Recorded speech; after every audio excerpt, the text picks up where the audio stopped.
Waqt il-kawża tal-qorti ħareġ ċar li wieħed mill-akkużati Father Carmelo Pulis li ġie kkundannat 6 snin ħabs kien ġie investigat mir-Response Team u ġie liberat u ntbagħat lura jaħdem fost it-tfal. Statistika provduta mill-kurjaturi li fl-aħħar 12-il sena ir-Response Team investiga mill-inqas 65 każ, inkluż 4 każi li reġa' investigahom mill-ġdid. 45 minn dawn il-każi kienu ta' abbużi kontra tfal. 20 każ twettqu minn persuni laiċi, waqt li 25 każ ieħor tal-legat abbuż twettqu minn assessin, patrijiet jew sorijiet.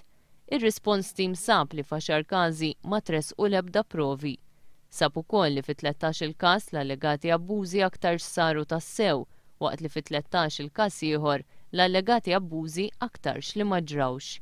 Ir-Response Team kellu 26 każ pendenti meta ngħatat din l-istatistika.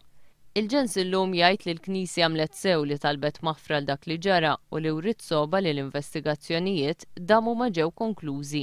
L-editorjal tal-ġens illum faħħar ukoll id-deċiżjoni tal-Arċisqof Pawl Cremona li fi żmien qasir se jerġa' jiltaqa' mal-vittmi biex jitlobhom maħfra personalment.